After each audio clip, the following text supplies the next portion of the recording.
দুদিন ব্যাপী IPL mega auction শেষে দিল্লির প্লেয়ার সিলেকশন কেমন হয়েছে, প্লেইং 11 কি হতে চলেছে, ক্যাপ্টেন কে হতে চলেছে, ওভারসিজ প্লেয়ার কারা কারা আছে, এই সমস্ত কিছু কিন্তু আজকে আমি এই ভিডিওতে আলোচনা করব। চলো তাহলে আলোচনা করা যাক। নমস্কার বন্ধুরা, ক্রিকেট উইথ বিবেক ইউটিউব চ্যানেলে আমি বিবেক ক্রিকেটের নতুন আপডেট নিয়ে চলে এসেছি। দিল্লি ক্যাপিটাল এই আরসিবির মতোই কপাল পোড়া। হ্যাঁ, কেন বললাম কপাল পোড়া? কারণ দিল্লি ক্যাপিটালও কিন্তু আরসিবির মতো কিন্তু কোনোবার আইপিএল ট্রফি পায়নি। একবার কিন্তু তারা ফাইনাল খেলেছিল 2020-তে, তাও আবার হেরে গেছিল মুম্বাইয়ের সাথে। সে সময় ক্যাপ্টেন কে ছিল? শ্রেয়াস আইয়ার, তার সাথে ছিল ঋষভ পান্ত। বড় বড় নাম কিন্তু সেই সময় টিমে ছিল, তা সত্ত্বেও কিন্তু তারা ট্রফি পায়নি। এবার শ্রেয়াস আইয়ারও নেই, এবার কিন্তু ঋষভ পান্ত নেই। চারটে টিম মূলত অকশনে কিন্তু ক্যাপ্টেন খোঁজার দৌড়ে ছিল। পাঞ্জাব, দিল্লি, এলএসজি, কেকেআর প্রত্যেকেই ক্যাপ্টেন খোঁজার ক্ষেত্রে অনেক টাকা খরচ করেছে, কিন্তু দিল্লি খুব কম টাকায় তার ক্যাপ্টেন পেয়ে গেছে। মাত্র 14 কোটি টাকা খরচ করে তারা কিন্তু কেএল রাহুলকে নিয়ে নিয়েছে।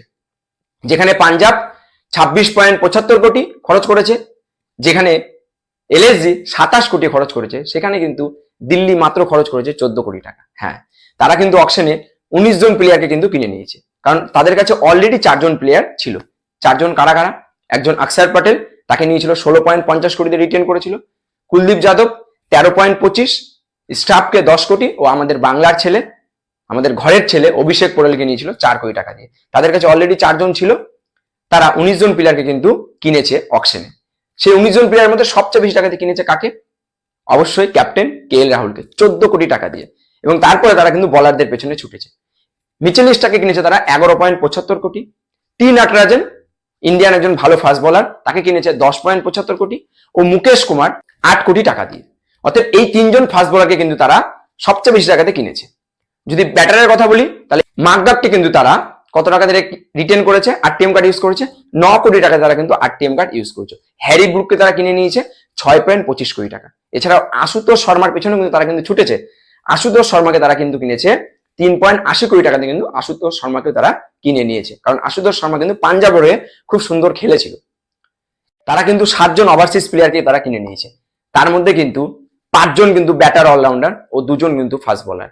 তার মধ্যে ফাস্ট বোলারের মধ্যে মিচেল স্টার্ক ও দুষ্মান চামেরা আছে, আর ব্যাটারের মধ্যে মাকগাক থেকে শুরু করে স্টাফ, ফ্যাব, হ্যারি ব্রুক ও ডোনোভান। এই 7 জনকে তারা কিন্তু টোটাল ওভারসিজ প্লেয়ারকে কিন্তু কিনে নিয়েছে। কিন্তু প্লেইং 11 কি হতে চলেছে? কোচ, হেড কোচও নতুন। হেড কোচকে বাদানি, তার সাথে নতুন ক্যাপ্টেন কেএল রাহুল।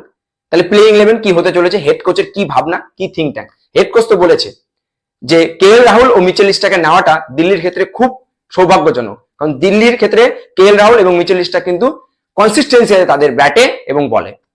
ফলে কেএল রাহুল এবং মিচেল স্টার্ক তো খেলছে, কেএল রাহুল ক্যাপ্টেন। তাহলে কেএল রাহুলের সাথে যদি প্লেইং 11 এর কথা বলি দিল্লির, তাহলে কেএল রাহুলের সাথে কে ওপেন করবে? কেএল রাহুলের সাথে ওপেন করতে পারে 2 কোটি টাকায় কেনা ফ্যাব ডুপ্লেসি, কারণ সে আরসিবি হয়ে অলরেডি ওপেন করতো। তাহলে ফ্যাব ডুপ্লেসি হতে পারে কেএল রাহুলের সাথে, ফ্যাব ডুপ্লেসি না হলে মাকগাক না হলে ফ্যাব ডুপ্লেসি কিন্তু কেএল রাহুলের সাথে ওপেন করতে পারে। কারণ মাকগাক এর আগে 2024-এ মাত্র 9টা ম্যাচে 330 রান করে কিন্তু সারা ফেলে দিয়েছিল আইপিএল জগতে। হ্যাঁ, সেই জন্য এবার হয়তো সে 9 কোটি টাকা দাম পেয়েছে। অতএব কেএল রাহুলের সাথে মাকগাক না হলে ফ্যাব কিন্তু ওপেন করতে পারে। 3 নম্বরে কে নামতে পারে? 3 নম্বরে বাংলার ছেলে অভিষেক পোরেল, সে আগেও 3 নম্বরে খেলেছে, খুব সুন্দর খেলেছে। 3 নম্বরে সে নামতে পারে অভিষেক পোরেল। 4 নম্বরে হ্যারি ব্রুক, কারণ হ্যারি ব্রুককে কিন্তু 6.25 কোটি টাকা দিয়ে নিয়েছে, এমনি এমনি নেয়নি, বসে রাখার জন্য তো নেয়নি। তাহলে 4 নম্বরে খেলতে পারে কে? Harry Brook. 5 নম্বরে কে খেলতে পারে? অবশ্যই স্টাফ 5 নম্বরে খেলতে পারে।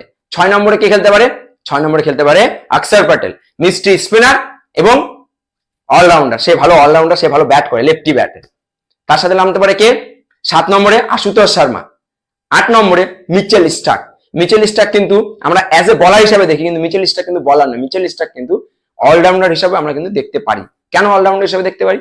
কারণ ফার্স্ট যে বিজিডি হলো, বর্ডার গাভাস্কর ট্রফি, সেখানে দেখলাম ফার্স্ট ইনিংসে মিচেল স্টার্ক কিন্তু সবচেয়ে বেশি রান করেছিল অন্যান্য প্লেয়ারদের থেকে। অতএব মিচেল স্টার্ক কিন্তু ভালো একজন ব্যাটারও, অতএব সে কিন্তু নামতে পারে 8 নম্বরে। 9 নম্বরে কে নামতে পারে? 9 নম্বরে নামতে পারে কুলদীপ যাদব। এবং 10 নম্বরে নামতে পারে টি নটরাজন। 11 নম্বরে মুকেশ কুমার। এই টোটাল তাদের প্লেয়ার হতে পারে প্লেইং 11-এ। এই টোটাল প্লেয়াররা যাদের নাম বললাম, তারা কিন্তু প্লেইং 11-এ খেলতে চলেছে।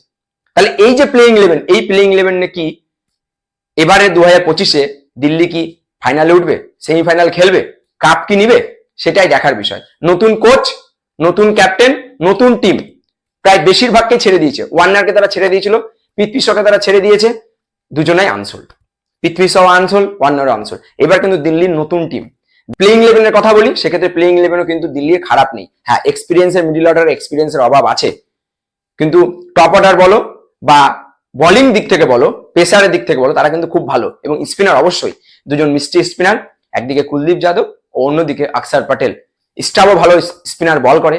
অতএব স্পিনার বলো, ফাস্ট বোলার বলো, তারা কিন্তু খুব সুন্দর হয়ে আছে। এবং ওপেনারও ভালো আছে, কেএল এর সাথে ফ্যাব বা মাকডার। এই হচ্ছে প্লেইং ইলেভেন খেলতে চলেছে দিল্লির।